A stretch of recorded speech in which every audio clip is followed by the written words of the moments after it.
Welcome back, folks. I'm Jake Ellenbogen. He is Gary Sheffield Jr. This is Yankees Unloaded. And man, it is getting fun. I mean, it already was fun. This offense, man, is just once again another game where I feel like giving up 4 runs last year might have been all she wrote, with that offense. And this offense just continues to truck along. A 10-run day. Just a huge performance from Trent Grisham. Why did we highlight Anthony Volpe as like kind of the headline here? Because he needs to be. It's not just because last year Gary got off to a great start and all that, and I know that's going to be a big thing people say. But for me, and obviously for you, we've talked about this. It's about how things are accomplished. And the method of how Anthony Volpe is hitting this baseball all over the yard, I don't think people understand power isn't just home runs. He displayed a lot of power today, and he did not hit the ball out of the yard. And on that one hit in particular, I don't know how. It looked like he kind of took an interesting little hack at it. I don't know how the hell he got it to go that far. This is what we're talking about. This is going to be a problem for pitchers and getting through this lineup because you already have Judge. You have Goldschmidt. Oh, yeah, no big deal. I'm just going to have a 3-hit day, right? You got Rice now hitting. You got Jazz, who's always a danger to go, out of the yard. And now, the bottom of the order, once again, Trent Grisham displaying some power today. And Jason Dominguez looking good. And Austin Wells hasn't really come into his rhythm yet. And now Anthony Volpe, it's so weird how the conversation for a lot of people was they need to go and trade for this guy or this guy or this guy. And I've maintained my thought process on this. Everybody got a hit today. I'm looking at this 14-hit performance and I'm like, how do you stop this offense? Truthfully, when Anthony Volpe is going to do what he did today, because I believe Volpe is all about confidence. Gary, if he keeps this up, good Lord, he's only going to keep building off of it. Yeah, I think everybody is about confidence, to be quite honest with you. I think when you put confidence into a person, yeah, of course, you get the best version of whatever that person can provide. But I think part of me wants to try and slow this down with Volpe and just remember he received 159 starts, in 2023. They just let him run out there every single day. And was it the best thing possible for the Yankees that year? Perhaps not, right? I mean, he hit 209. He did hit 20 homers, but he struck out 167 times and walked 52 times, okay? So overall, I think there was a lot to improve on offensively. We showed up into year 2 in 2024 last year, and you're saying, okay, he hit 243. You would say, okay, well, that must be a huge progression. Well, the power numbers regress significantly.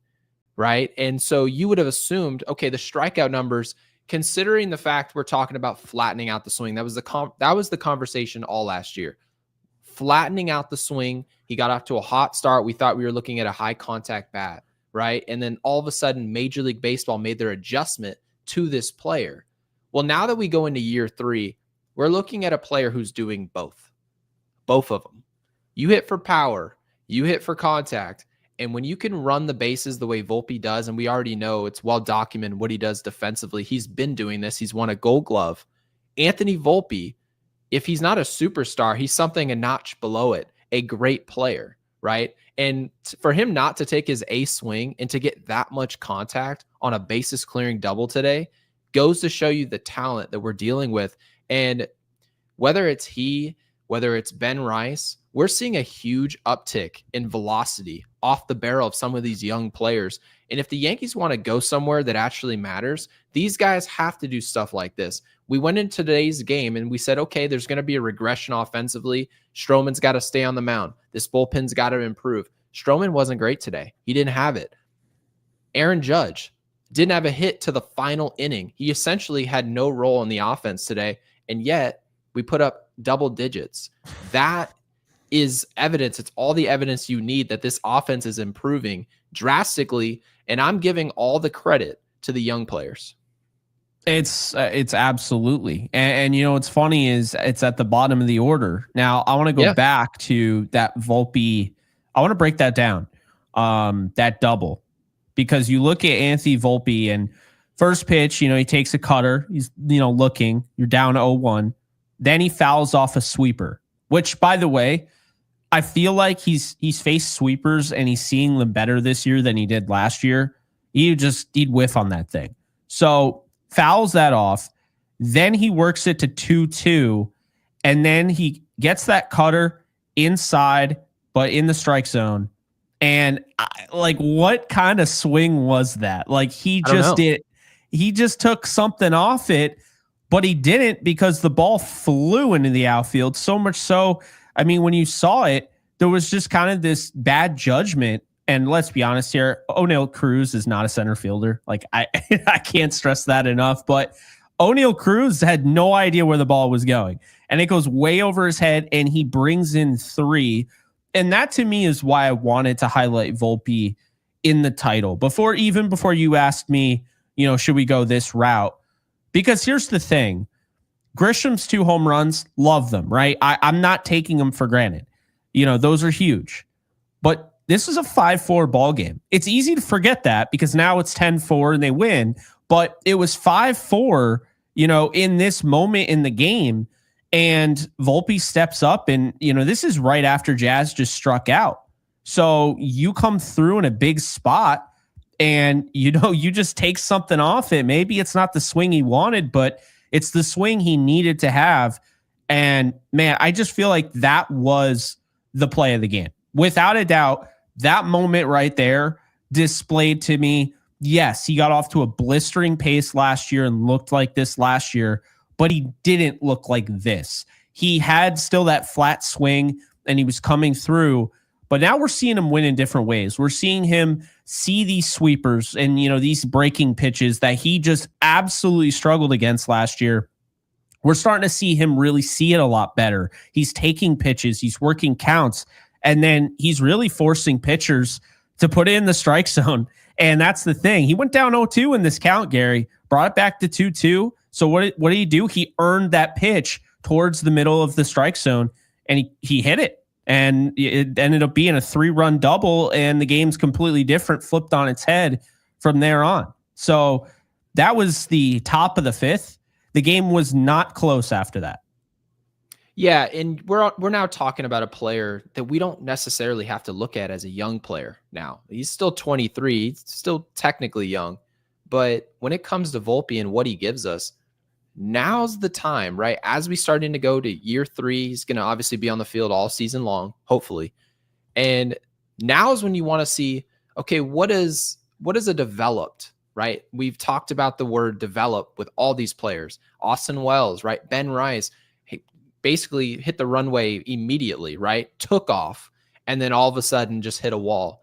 And we need to see that development. His development's clear. It's popping off the screen. You saw some at-bats again today, right? Hard contact. But when it comes to Anthony Volpe, we saw year 1 what it looked like. You saw year 2 kind of how he rebounded off that, what regressed, what improved. And now you see into year 3, what is a put-together Anthony Volpe going to look like? We said no to Corey Seager, right? We said no to trying to trade for Francisco Lindor when he was available out of Cleveland. Right? So the Yankees, if you're going to say no to these players, the player that you chose to rock with, whether it was cheap or not, needs to give you an output. And yes, it's early. Yes, we're not talking, this is an all-star break and Volpe's hit 330 with 25 homers. We understand this. But what we're watching on the screen, this is sort of reminiscent of what we saw last year in October from Volpe, a more put-together offensive talent. The Yankees need offense from this kid. They just do. He needs to hit. If he hits, if Wells hits, if Rice hits, there aren't a ton of holes in this offense the way that we covered before the season started. But again, you can't just make guesses that your young players are just going to fill the holes. They've got to do the filling. It's got to happen. And now that it is, we can turn around and say, this kid is knocking on the door at stardom. Is he a star? No, you can't say someone's a star because they played 7 quality games of baseball. But what we can say is he's playing at a high level. And if he can continue this, we can start to have that conversation. No, I absolutely agree. And, it's kind of funny because you brought this to the table and I was thinking it. I'm like, okay, the numbers are going to kind of look very similar early last year, but it's just the way he's doing it, the method he's doing it. He just looks way more comfortable. He does have a little bit more of an uppercut swing, but it's not like he's not golfing the ball. And he's also had different swings in different situations, shortening up this swing with 2 strikes. I like that. I mean, that tells me that's situational hitting. And I think they got things going with Rowson. I believe he's still last time I checked, he's still the hitting coach. Because it's not just him. I wanted to talk about our guy, Oswald Peraza, who did get the start today. So that was finally that was surprising. I'm not going to lie. That was ballsy. I give Boone a lot of credit for taking out, Cabrera after a 3-hit day and basically saying, yeah, we believe based on the matchup that Peraza, it's an opportunity to get him going. Obviously, a guy who's 281 for his career against lefties and Pablo Reyes, who we don't want to see anymore. Like, I would not have been shocked if Boone went that way, but Boone deserves credit for the lineup today. I like that he did that. I like that he gave, like we talked about, we called this, Cody Bellinger, just sit him down, let him figure it out. He's hurt. Okay, he's not 100%. I don't want him out there and getting injured. We're going to need Cody Bellinger. So Trent Grisham, he's hitting well. Well, today he rewarded them with 2 home runs. So I like that. But going back to the Peraza bit, Gary, Peraza had some really good at-bats today. He had a 2-hit day. He looked aggressive at the plate, but controlled. He took some really close calls. I mean, that last at bat in the top of the 8th. I mean, I understand not much pressure there. It's 8-4. You guys are clearly going to win. But, you take a changeup, a little bit off the plate. Then, okay, you try to swing at the changeup, you miss. And then the next 2 pitches are going to be barely outside the strike zone. And he does a nice job of kind of just laying off, swings and misses on the slider. And then, he fouls off another pitch, and then he gets the changeup again, and he smacks it for a double on the pull. I love that because he had the pull on one side, and then he hit it the opposite field on the other. This is a hitter that I want to see more of. I'm not going to make any declarations that this guy is him or anything like that. The entire premise of what our conversations, our dialogue has been about this player is that we just need to see more because we don't have enough of a sample size to know who he is. And I'm not ready to make a justification whether or not he should be on the roster or shouldn't be on the roster. I can just tell you that he absolutely belongs over Pablo Reyes. So, looking at this, I mean, we'll see how things go, Gary, but he's off to a great start. And that bat looks a lot better. I saw him in person. Looks a lot better than it did in spring training. Yeah, and what's interesting is I was just looking at the lineup, and obviously the choice that they made today and the choice from Aaron Boone, it's a conundrum, okay? Because I think all of us would say, okay, Peraza deserves a chance, okay? He deserves an opportunity. Yeah. But what's interesting about this is that Cabrera didn't play today after playing well yesterday. But then what's so interesting about that, they decided that due to his at-bats right-handed, and they've looked at this long-term data that he's not hitting left-handed pitching, and maybe rightfully so. Obviously, Bailey Falter, I thought looked really nice for Pittsburgh today. He was a tough at-bat early on. And I mean, you saw it was a struggle bus early. I know if you showed up now and you're just seeing 10-4, you're probably thinking, oh, it must have been an easy day all day. No, the Yankees really didn't cement themselves to the 5th inning there. So having said his origin story? Who? Bailey Falters. I got a kick out of it because you bring him up all the time. Michael K was talking about it.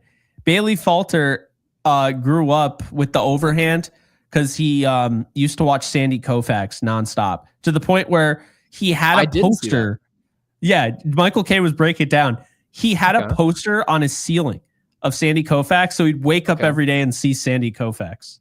So that's why the Iron Mike over the top. But yeah, what he was doing today was obviously tough to pick up. Okay. Yeah. So we figured it out eventually. I think the at-bat that really cemented this, just real quick here, is that Austin Wells at-bat was just a grinder at-bat. Oh, yeah. Fouling off pitches. until he got a swing again, not an A swing. Okay. This is a 2-strike swing where normally if a guy in a Yankees lineup gets ahead of guys, you start to see A swings. And usually A swings are the only swings that amount to anything for this lineup in years past.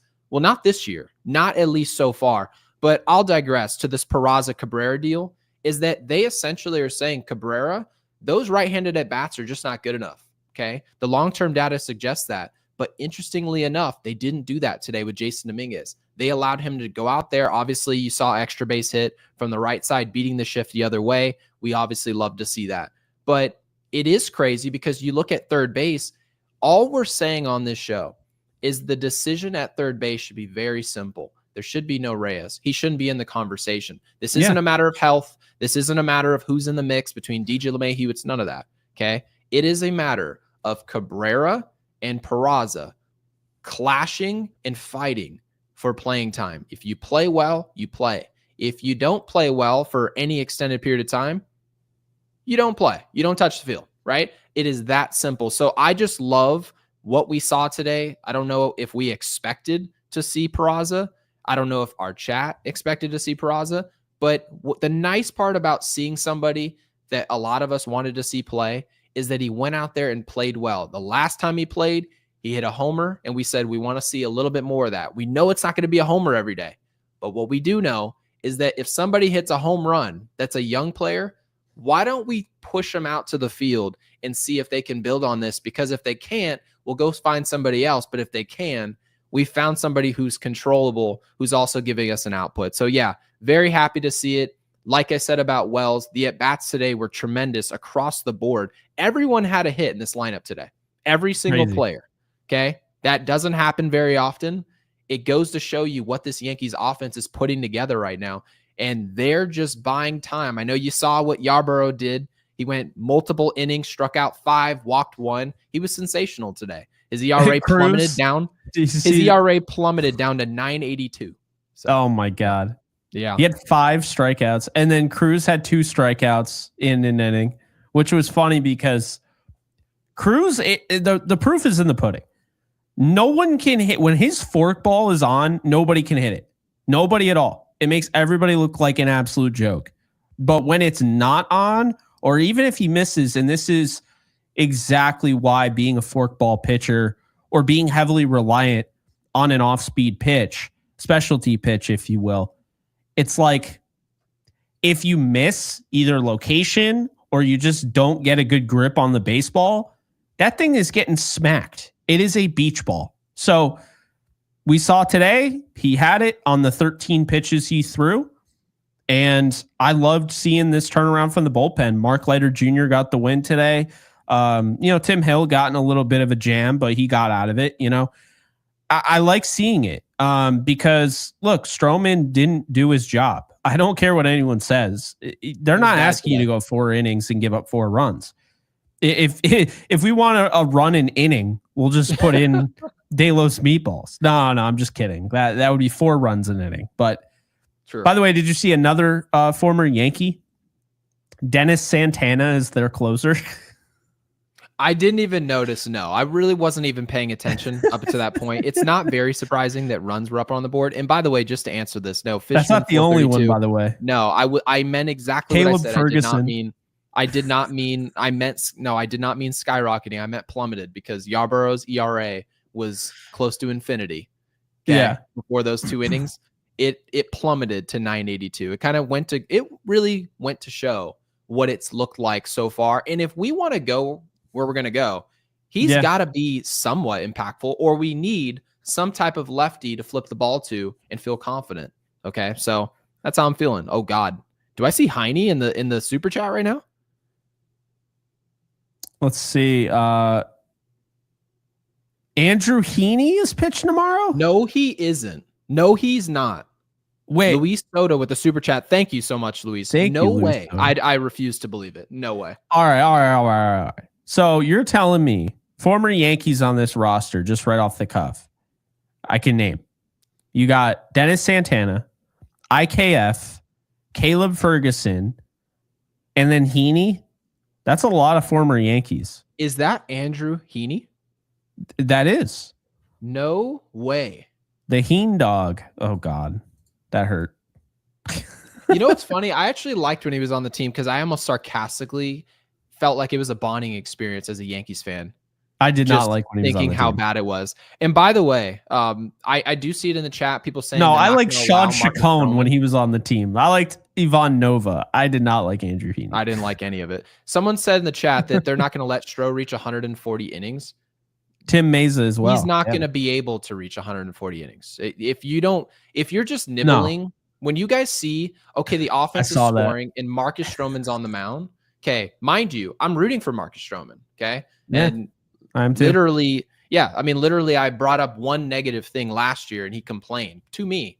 But I digress. The point being is that the whole goal of the offense is to provide runs, right? When they talk about run support, it unlocks, right, your potential as a pitcher. You get to decide how to go about your business, right? And if a team gives you 7, 8, 9, even 10 runs of run support, all you really have to do is limit the walks and limit big innings. And you can just go throughout the game. You give up a run here or there, we're really not going to have a problem with it. But what you saw out of the fourth inning there is Marcus Stroman couldn't even find the zone.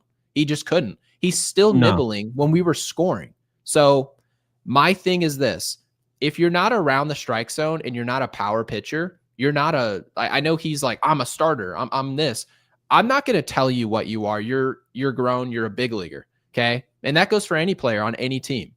But when you are a starter and you're not throwing strikes and you're not able to stay on the mound and give innings, yeah, it's not a good performance. So, Jake, I completely agree. It was not a good performance for Marcus Stroman. As a craft guy, and you're trying to nibble, right? I think I jokingly tweeted about Squidward biting the Krabby Patty. Oh, my right? God, that was hilarious. That little nibble. He was nibbling the strike zone all day long, and sometimes he got squeezed. Sometimes he's sitting there looking for calls off the plate. They're balls. I'm sorry.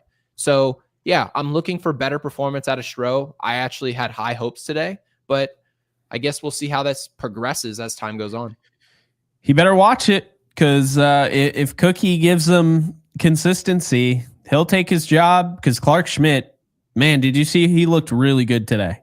He threw 52 pitches and had 7 strikeouts and 1 hit.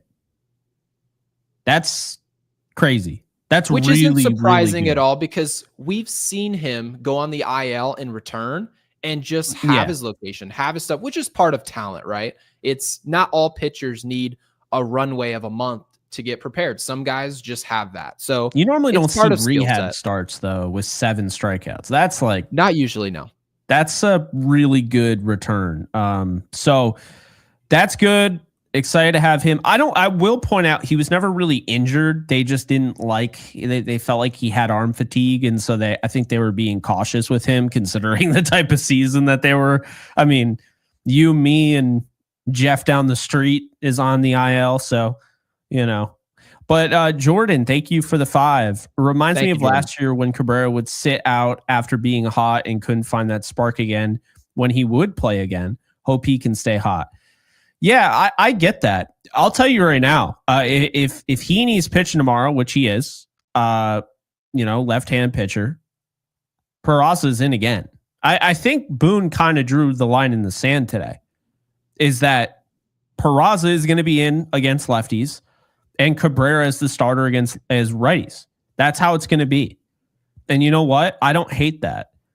I really don't hate that. I like both players almost equally, So is Rice going to get the day tomorrow? Because you have to imagine if the lineup stays essentially identical from what we learned before this game started, we saw the lineup, right? No Bellinger, tightness in his back. This happened a couple days ago. Well, and they Bellinger said that he may be coming off the bench. But if Bellinger plays tomorrow, right, you assume he's going to be out in the outfield.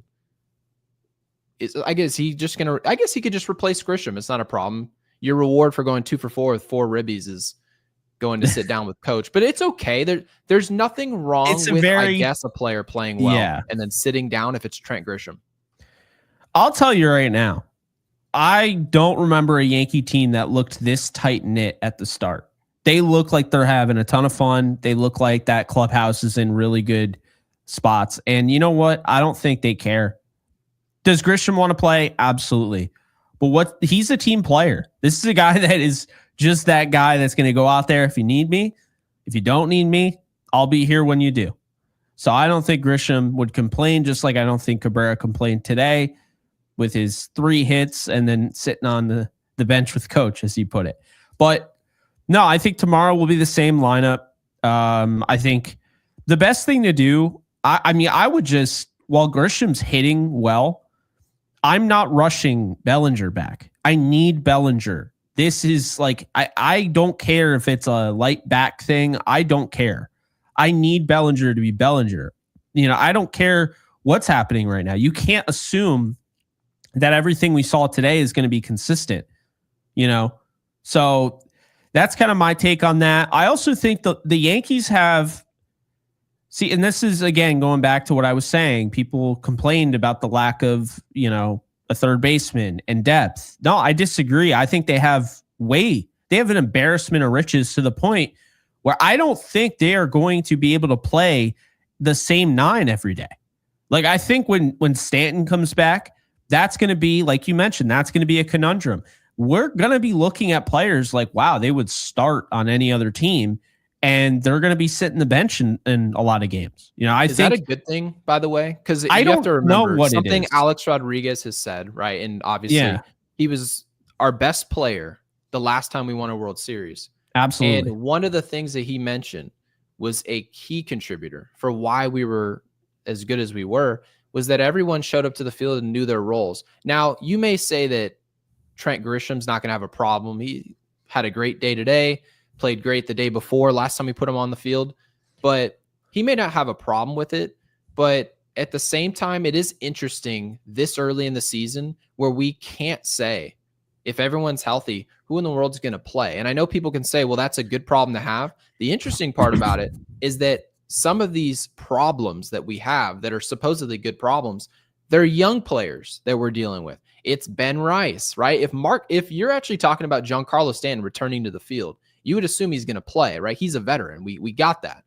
But the player that he's hurting is a Ben Rice, who's obviously performing well. So it is somewhat of a difficult decision, right? When you're talking about third base, we have this embarrassment of riches, but some of them are veteran players that are options, right? Some of them are young. So I don't know. I think this is a more difficult assignment for Aaron Boone that a lot of people are giving it credit for. There are more decisions on the field right now than people are giving it credit for. Like tomorrow is a perfect example. When the roster's hitting as well as they are 1 through 9, are you going to put Cody Bellinger, lefty on lefty, out there on the field when he maybe isn't 100%, maybe he's 90%? No, maybe he's saying we can throw Ben Rice over at first base tomorrow. Paul Goldschmidt's going to face Heindog. He's going to start tomorrow. He had 3 knocks against a lefty. He's at first base. So you're going to assume that Aaron Boone has to make all these different decisions on the fly. So this job overall, my takeaway is that it's more difficult than what people are talking about because we're talking about young kids. You want them on the field, but sometimes there's another dude who maybe's got it going a little bit better than you right now.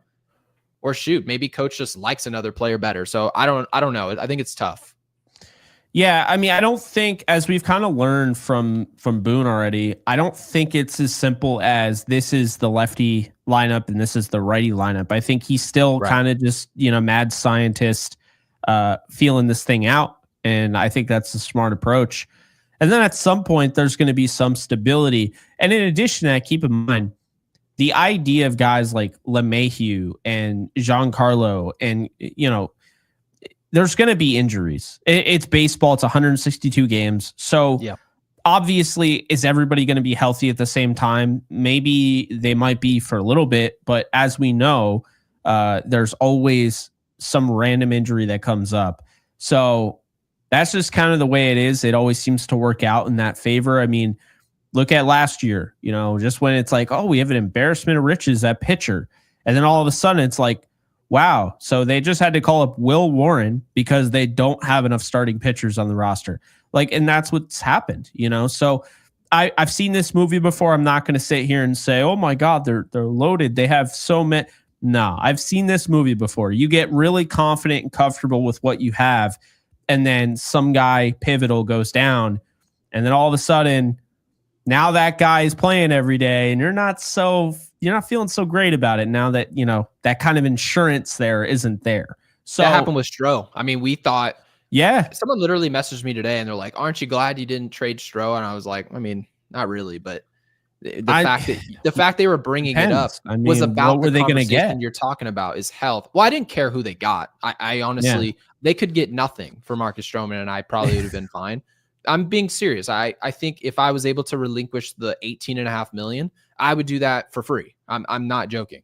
But Mm. having said that, when you're talking about the conversation of health and all these players aren't going to be available all season, I mean, for the most part, you're correct. Like, some of these guys are going to go down. It's just the human element of this sport. It's unfortunate, but it's something that we have to consider.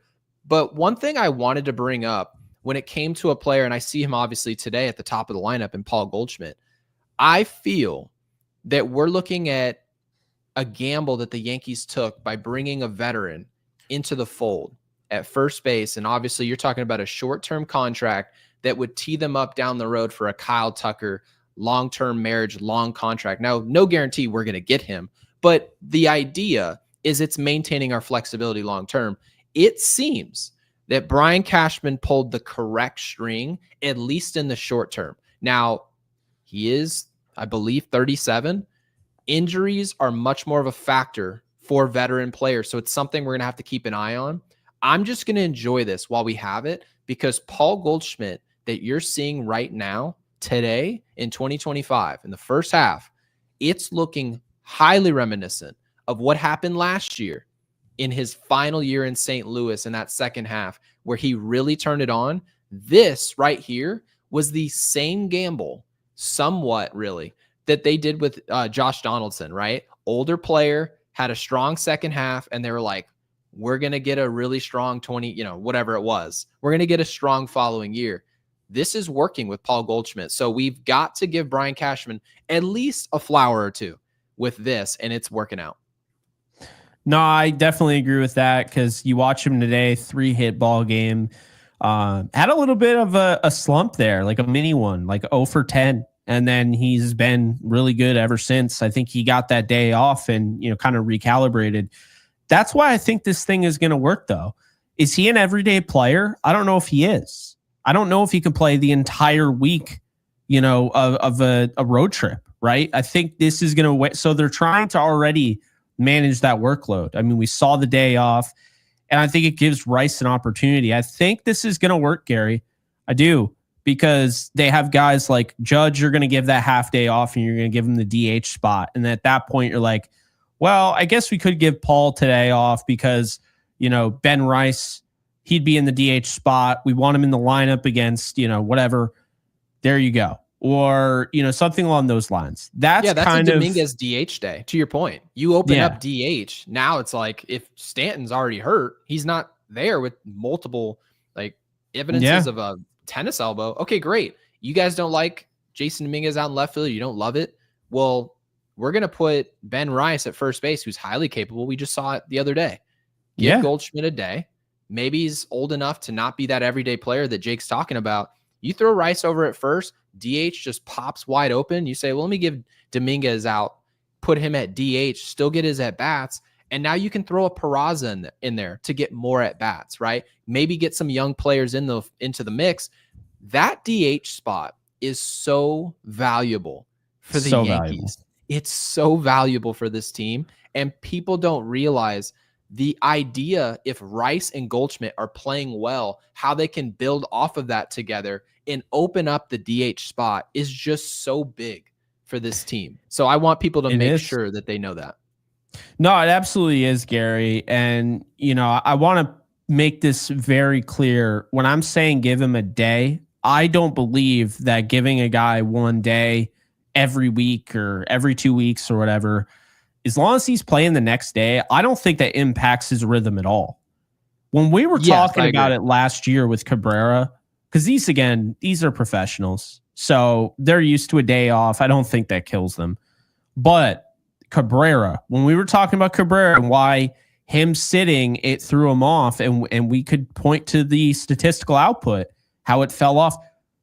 What was happening, Gary? It wasn't a day. I remember distinctively, it was that Toronto series where he didn't play for like 5 games in a row. And then they put him out there. Yeah, they put him out there. He comes back to the stadium He looks just miserable at the plate because like that's how you get rusty. That's how you get out of a rhythm when you don't play for a week. We're not saying that like Paul Goldschmidt shouldn't play for a week. We're not saying any of these guys shouldn't play for a week. We're saying that, yeah, you might actually be able to make do with a lot of what you have here. And that's kind of the funny thing when you think about it. All those reports that were coming out about them being interested in Martinez and, trying desperately to find a right-handed bat. Like, doesn't that kind of look a little silly right now? Like, I don't know. Like, it's like, what would you do with that? I guess that at least up until this point, right? Yeah. I think if you look at our lineup and you say, okay, sustainability wise, we're not going to score 10 runs every day. This isn't rocket science. All of us know this, right? The hosts know it. Our listeners, literally anyone knows it. Okay. But look at the lineup and then say, is this something that we can consider something long-term? You look at what Austin Wells is doing, right? He's hitting 210. Okay. Still with pop, still having great at bats. You can see the development. Of course it's sustainable. Jason Dominguez, is he hitting 475 to get us to this point? No. Jason Dominguez is hitting 276. His ops is 847. Okay. So wildly repeatable. Now, Peraza has like 4 at-bats, 5 at-bats this season. Yeah, 6 at-bats. So yeah, we have no sample size there. Grisham is the one player on this roster that is doing something unsustainable. We understand it. We get it. He's not a full-time player. Grisham is the type of player where you can just say, whenever the production comes, we'll accept it.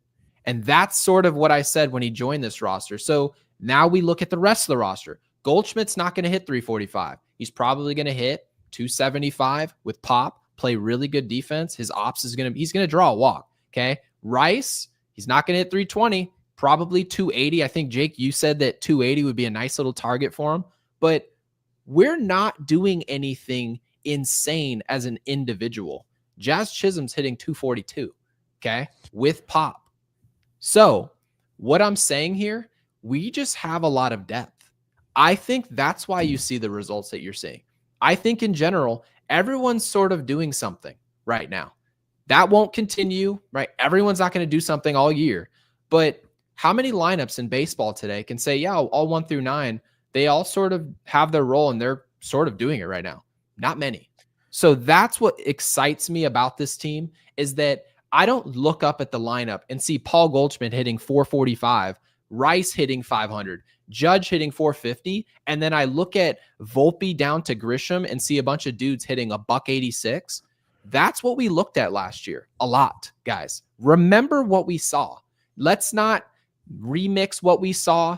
It was a 2-man band with a couple of dudes sprinkling in, right? Just sprinkling in every once in a while. And if they sprinkled it all, we won that game. Well, now you can look at the 6-hitter for the Yankees. You can look at the 8-hitter for the Yankees and expect something. It's not a bathroom break. It's not a bathroom break experience. It's actually a moment that you can expect production. So right now, I think the Yankees can assume we've got one of the better lineups in baseball. We were highly, perhaps underrated coming into this season, given what we had lost in a great player of Juan Soto.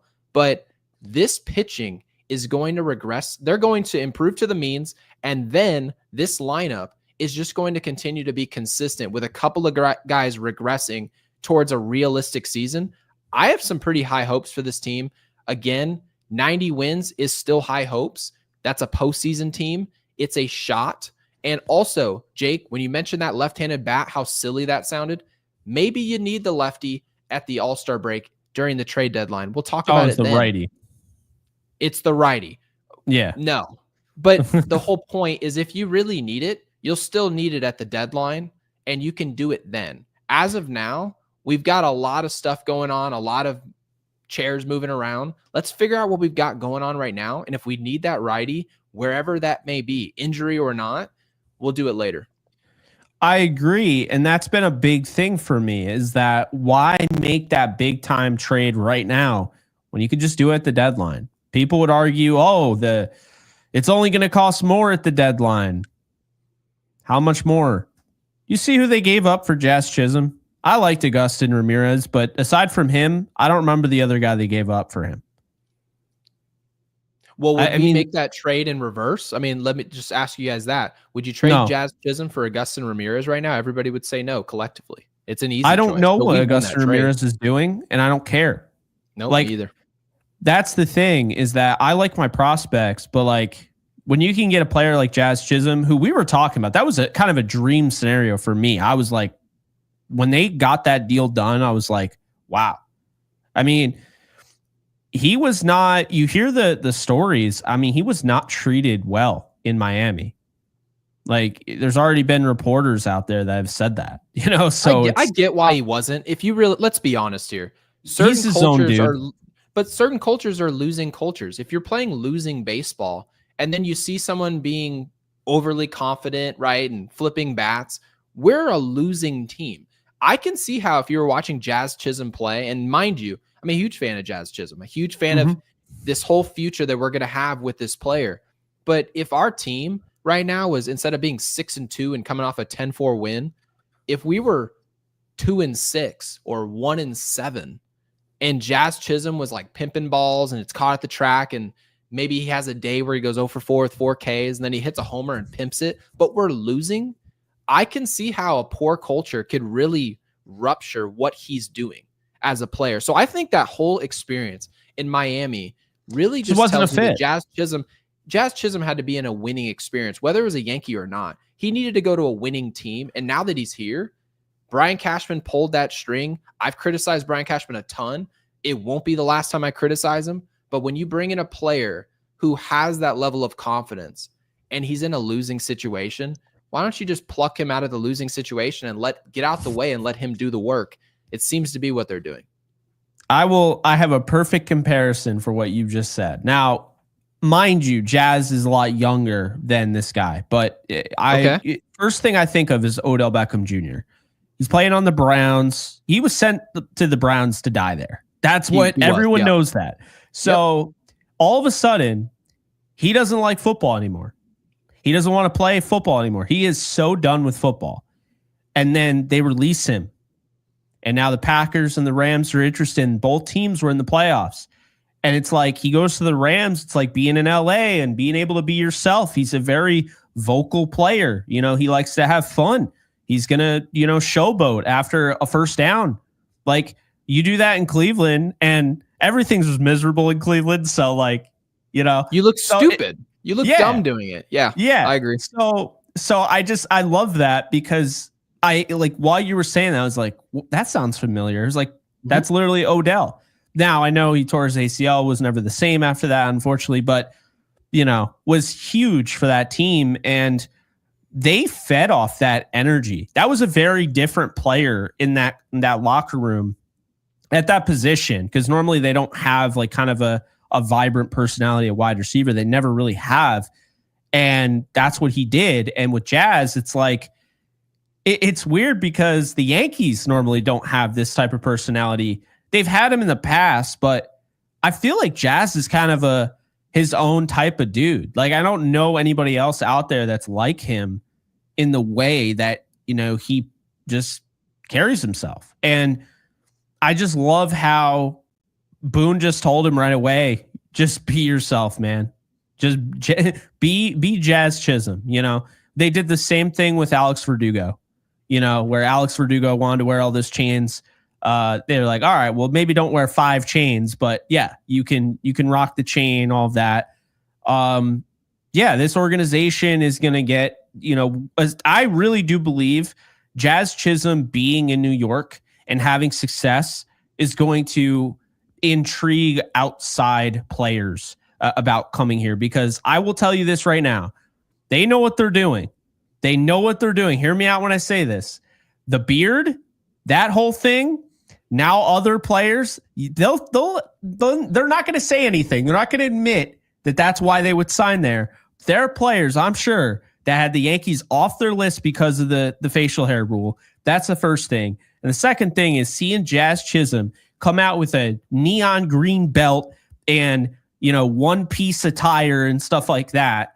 It's like people are seeing this, and they're seeing an organization that they have always looked at. It's by the book, like tradition, all of that. And now this is going to start to appeal for some outside free agents and guys in the future that otherwise would not have considered, the Yankees as a potential destination. Yeah, there's got to be a middle ground for sure. I think the Yankees sort of went overboard. I mean, again, it looked like people were joining They just saw Army. Devin Williams and they're like Johnny Damon, and then he shows up to the field and he's like, ready for ball. It's like, it was ridiculous. Trust me, I understand. I get this concept. And yeah, to your point, there are players who are like, I'm not going to go play for the Yankees, and they're going to make me shave. If I play like crap, they're going to just dunk all over me all season long. And then they're going to say the lights are too bright, right? I'd rather just use them as negotiation tactic and have them sort of wagering towards me, and then I'll just go sign somewhere else. And that's what a lot of players did. But to get to this super chat from Jordan Richard, again, thank you for the 5 and supporting our channel. Says, thank you, Jordan. Do you guys think this success could hurt Stanton being important to the Yankees and his role going forward in the future seasons? Now, I think this is an interesting concept, because if you really think about what Giancarlo Stanton is, okay, and what Giancarlo Stanton is, to define it, Jordan, is he's a player that we know is going to give us a high output for short spurts, short periods of time in the regular season. You can have no expectations whatsoever that he's going to be on the field, but his presence looms large when it counts, okay? And the Yankees know this. The Yankees understand when you got a guy like Ben Rice, you got Paul Goldschmidt, you got Cody Bellinger, players that you can slot in, Jason Dominguez in that DH spot, they would love to use that flexibility. All those different names, it allows Aaron Boone to be more creative with what he does.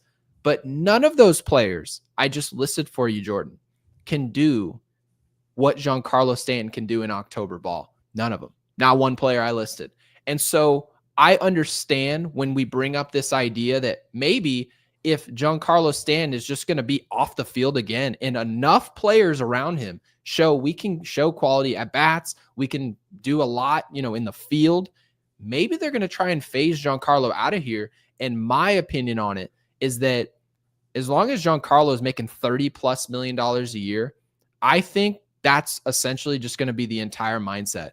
Is Giancarlo is giving too much of an output, plus he's highly paid, it's really not much of a conversation right now. I know, Jake, you had your own opinion about what could happen after this season with Giancarlo, which is perfectly valid. I'll give you the runway for it. But for me right now, we haven't seen anything on the field to suggest that Giancarlo's done. So this success that these other players are having, and you combine that with the contract Giancarlo has, I don't think what they do has any bearing on what he does.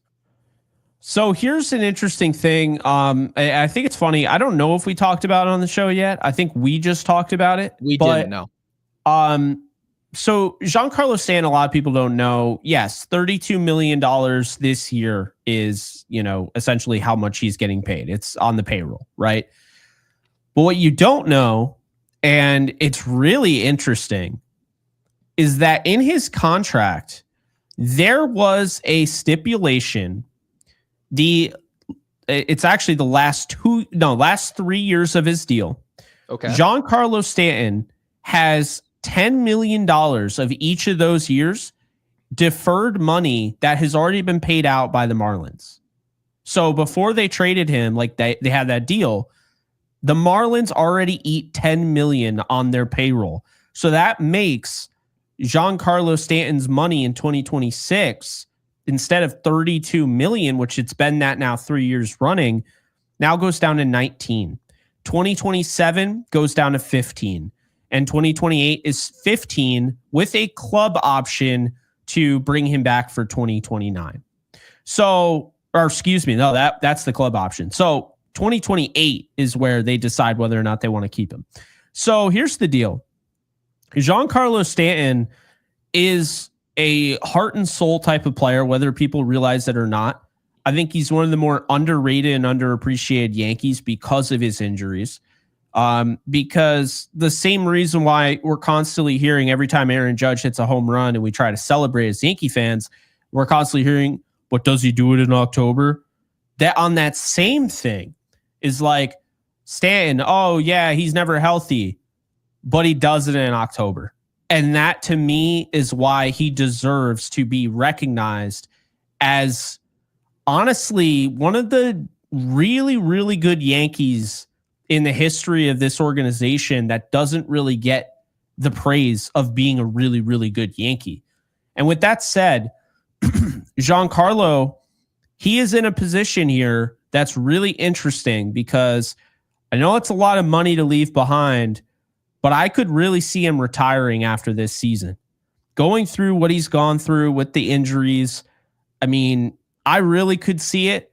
I could see him continuing, but I think this is his last. This is it. So the bottom line, guys, is that I think the Yankees are either going to phase him out, move on in 2026 when the money goes down to $19 million.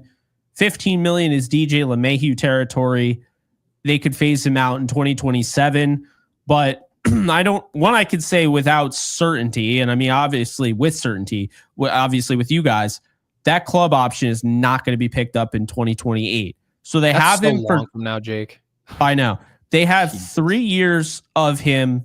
They have this year 32 million, next year 19, and the year after that 15.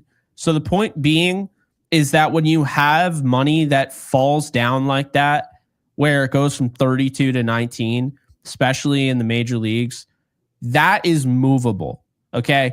That is actually a tradable contract.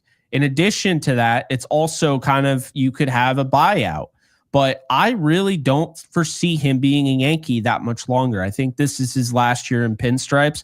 I stand by that. And I love Giancarlo. I would prefer they win the World Series this year and he gets a chance to retire because I think he would, but we'll see how things go. I think he's the big cockroach. Let's look at how often he's available, because I saw someone earlier, they just floated the idea that he's available half the time. Not quite, but if you look at his numbers, he essentially is on the field at least since 2021.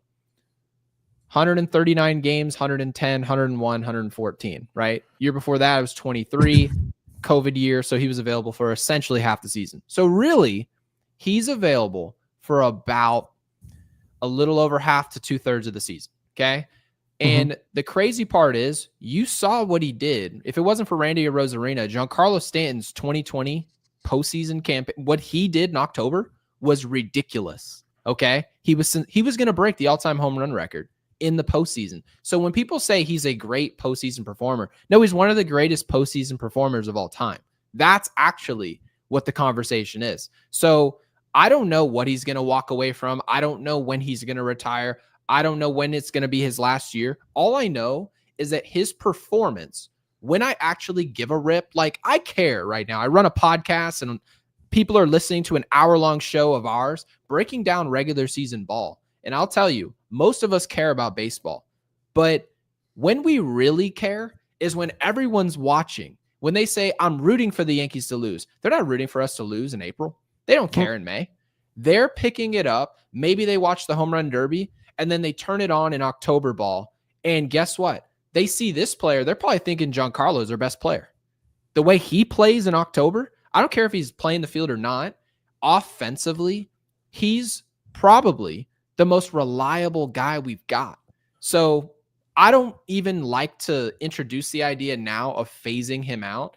I think in general, until you see him taking important at-bats and he's no longer giving us that output, he's no longer looking like that version of himself, this tennis elbow gets to him to the point where he's no longer effective, then you can have that conversation. And Alex Reyes with the super chat, we really appreciate that.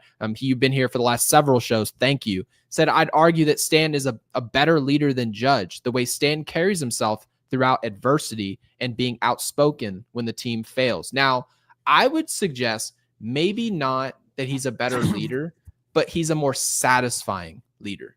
And I want to try and explain what I'm saying here. Giancarlo really does what I think fans want. Fans, of course, want you to perform. They want you to hit 350, hit 50 bombs, win the MVP, go win a World Series, right? But what if fans really want, when you uncover it all, they want to see if you fall down, you're going to put your hand up and say, yeah, that's garbage. I was garbage.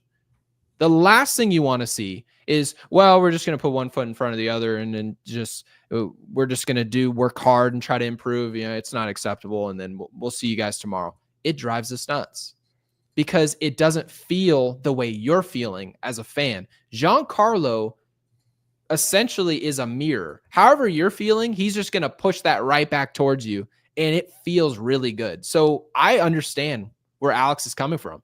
I understand this idea that Giancarlo may be the best leader on this team. He leads by example. He performs when it matters, and he's accountable. Is there anything else to a baseball player that I'm not knowing, Jake, or not understanding?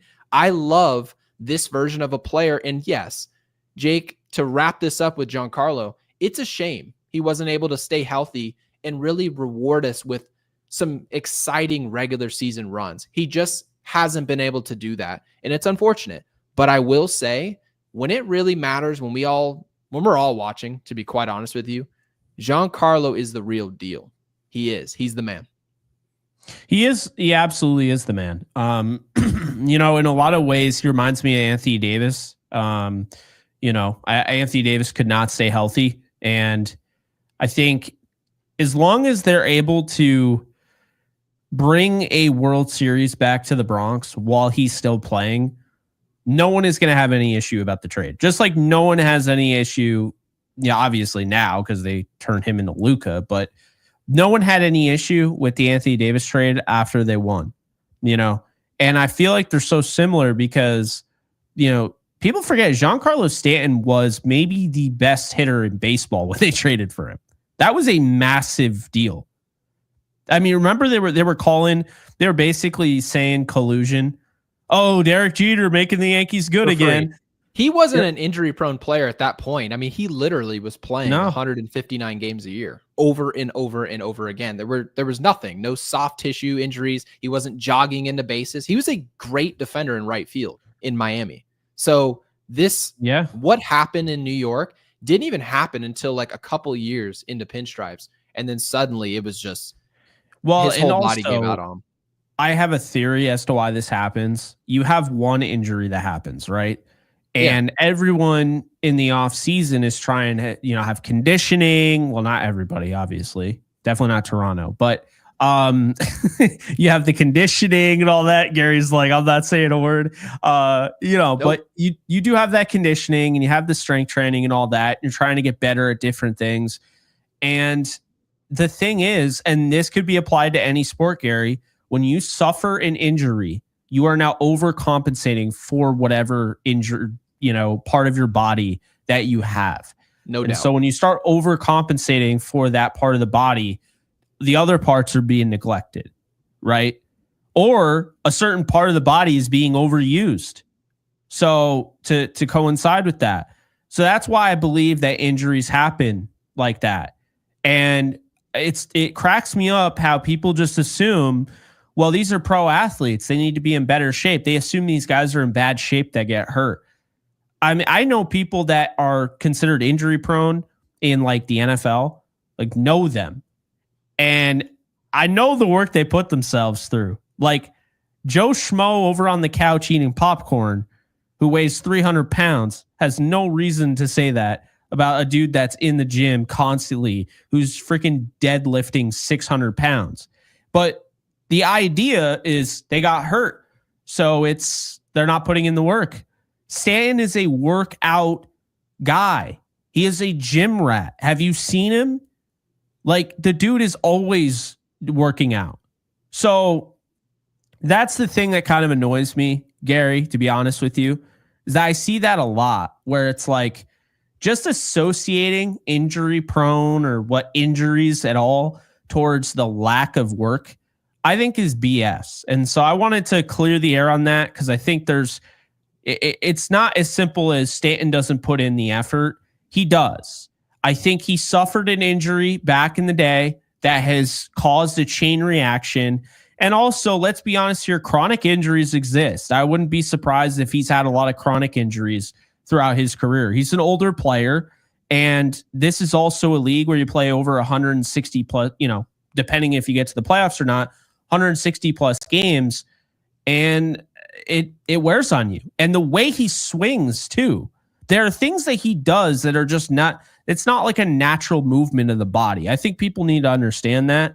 So yeah, that's the problem. So they've tried. They told him to stop running super fast, right? Because people forget. Dude, he literally is doing a valet jog, and we totally get it. We understand exactly why it happens because it should be happening. He is doing a literal valet jog around from second I don't blame to home him. plate. And they're just sending him. We have no idea why they do it. God. It's crazy. Don't get me started. They're not very good sends, okay? No, but we'll digress on that. But I'm going to get to the super chat from Frank. Frank, thank you for the 10 supporting our channel. It says, hey, Gary, remember when you were on Chrissy's podcast? I already know where he's going with this. A massive Volpe rookie card, and I did make fun of it, and that's what he's bringing up. Appreciate it, man. Thank you. Yes, I absolutely do remember it. Now, I did say, I'm not trying to defend my statement. I was 100% wrong. I thought Volpe would just be a solid player in this league or just above average. But obviously, that was about the bat, okay?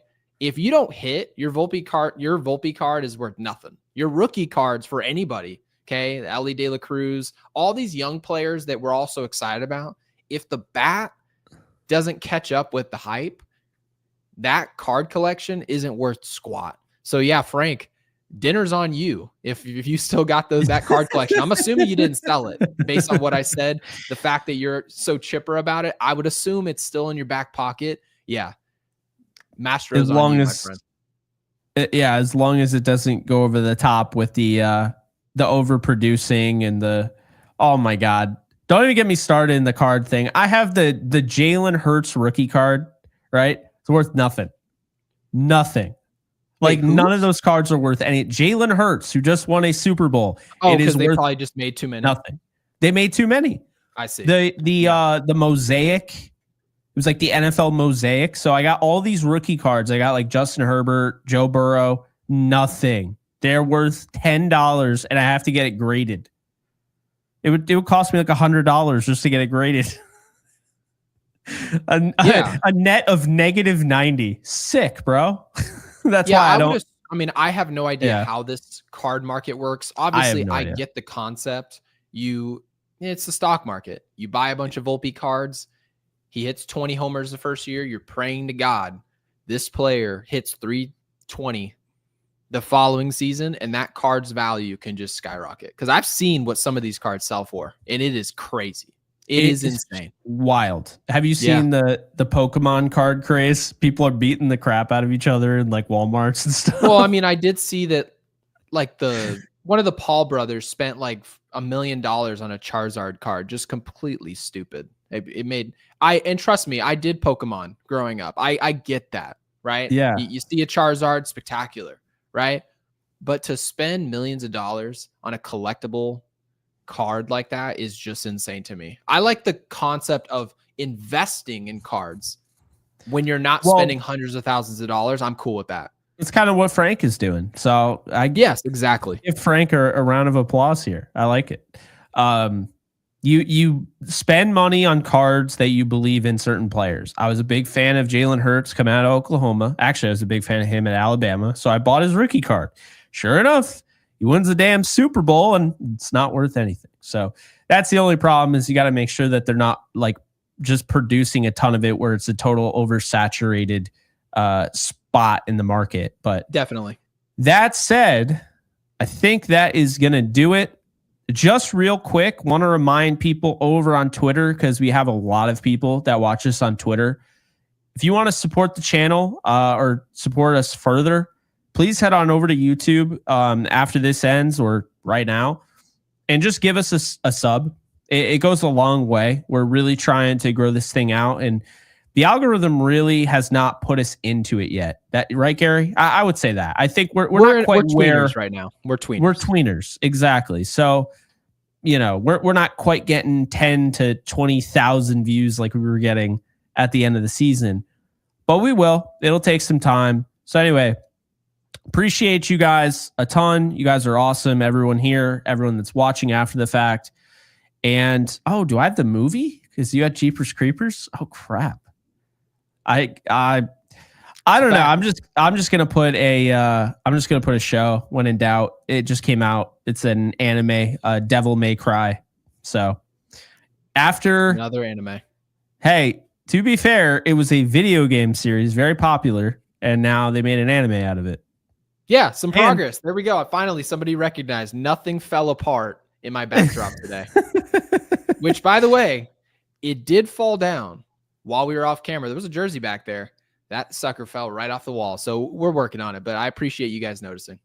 Yeah. And to be fair, I haven't talked about anime on this show as much as Michael K talked about anime today. That is true. Yeah. He's been on it, man. Yeah. I need to ask him if he watches Dragon Ball. Instagram. Did you see that?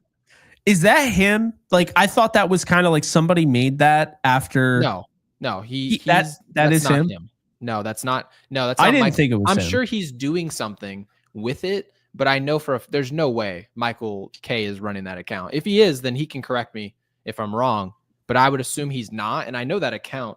I want to actually look at it. Was exploding. I don't know if you looked at it. Oh, dude, it was crazy. There was 9,000 last time I checked. Oh, 9,000 now? Yeah. See, when I looked, it was at like 4,500 and climbing. What is it called? Michael K. I forgot. I was trying to look it up and it just disappeared on me. Michael K. Chicken Fingers.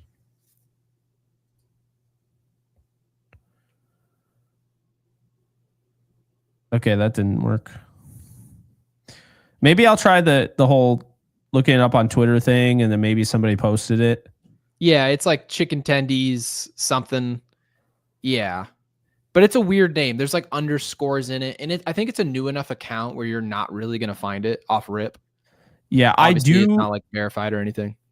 I do not. I don't believe anybody that is part of the broadcast created it. I think they were showing it because it became a thing. Like someone did it. Yes, here we go. K. Oh, I just had it. No. Because I'm a huge Michael K fan. So if it is him, I will follow. I found it. K Eats Tendies. He has 11,900 followers. Oh, no way. Yes.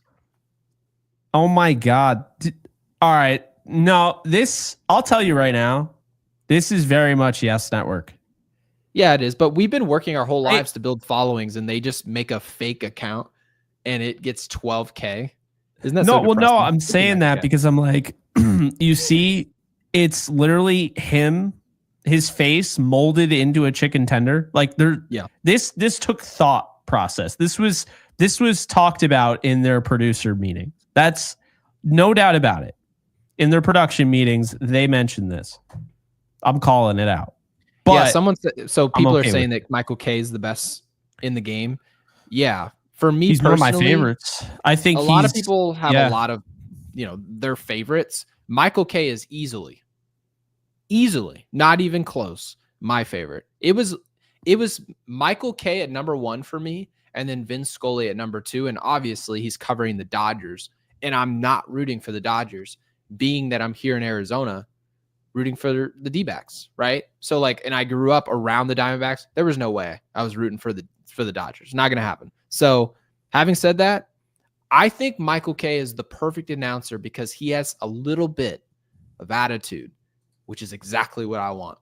Exactly what I want. He has the nerve to be himself with a huge market with a bunch of people watching. He could have easily just been a complete square for 35 years and everybody would have clapped for him. No one would have been upset.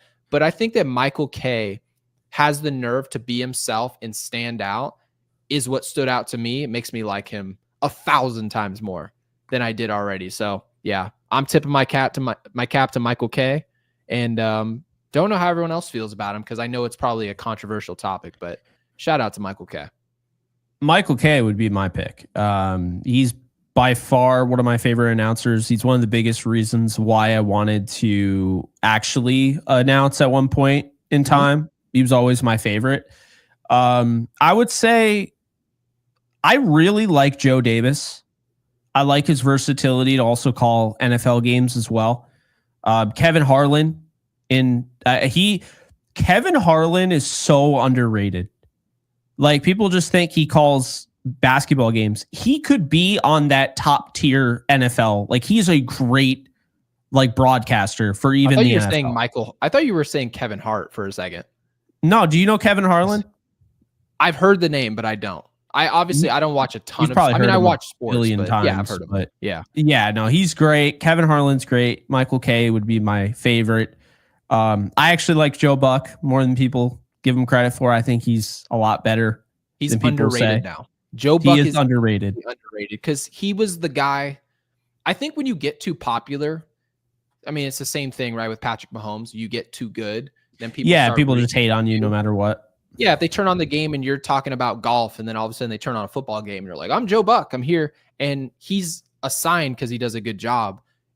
A few people probably got some momentum going, and now it was like the popular thing. At one point, I literally told somebody like years ago, I was like, "Oh, I can't stand Joe Buck," and then it really hit me. I was like, "This isn't even what I think. This is just what other people think," and I'm just saying. Yeah. And it's the most, that, and then Chris Collinsworth gets that rap a lot too. People just hate on him. I like Al Michaels a lot. I think Mike Tirico's insane, by the way. Mike Tirico will call any game. He will call any sport. I mean, this dude will call like the NFL, and then that weekend you're hearing him calling golf. And then the next day he can call whatever. It's crazy. Tirico is insanely good. And then Jim Nantz, really like Jim Nantz. And then there's one more that I want to throw. Well, I actually want to give a shout out to one of my friends. I mean, we haven't talked in a while, but he's like a friend from the industry. I got a chance to hang out with him in Mobile, Alabama after one of the Senior Bowls. I think it was my last one. And if there's any Dodgers fans in here, they'll know him. It's Steven Nelson. He's actually the Dodgers announcer now. One of the nicest dudes I've ever come in contact with. Yeah. He's such a good dude. So yeah, I would probably say those people. I'm sure I'm missing some. I'm sure I'm missing quite a. Oh, JB Long, the Rams radio announcer, nicest dude ever. He was actually my first ever guest on my podcast. Interesting. I don't think, now that I think about it, I don't think even in my dad's tenure in New York, I don't think I met Michael Kay. I don't remember if I've met him or not, because I mean, I was so young. I was like 10 or 12, basically through that tenure. I don't know if I met him. I met Vin Scully, but also I was. Oh, that 7. Had to have been cool. It was very cool. Yeah. I mean, he came down to the field and he was like, "Oh, I came down here to," I mean, he was talking like, I swear to you, he's not a real person. Vin Scully was not a real person. I don't know how anybody can talk that well. I have no clue how that worked. He was talking. He's got the golden voice. Yeah. When my dad and I walked away, we were like, "Oh, my voice sucks." It makes you really think you can't do this. But obviously there's so many people who do a good job in the field, maybe not quite as good as a storyteller, but as far as God-given ability with your voice, there's nobody who can talk like that. Very distinct voice. I don't think Michael Kay could hide. I don't think Vin Scully could ever have hidden. There's certain guys. Collinsworth, he couldn't hide either. If he spoke, I would notice him anywhere. Oh, yeah. Well, here's the guy. Here's a guy. I'm like, no one talks. We need to start doing that. Gary, here's a guy who hits an inside cutter and shoots it over the center fielder and scores 3 runs. Like, oh, and then that one dude, Joey Molinaro, that like he literally impersonates everybody. He's the funniest dude, I swear. He could do that for everyone. But yeah, I mean, there's a lot of great announcers, and I feel like we're blessed. We're in, and I think this is a great. I would say anyway. I think this is a great era of broadcasting. But I feel like broadcasting has always been a great era. Like my dad was telling me, like Phil Rizzuto and the guy that they just brought up the other day, Pete something. Pete, he was the Yankee. Name that Yankee. He was the other 2 days ago. Nope. I've got nothing. Man.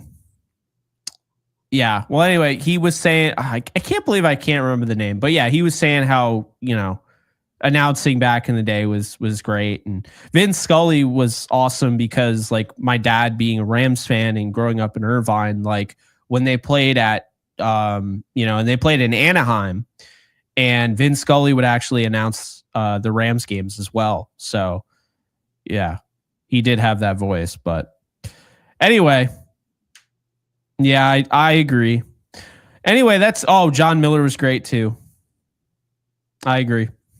What you guys are learning is that Jake knows all these guys' names. Joe Morgan. Joe Morgan was awesome too. Well, yeah, but he got canceled. I remember that.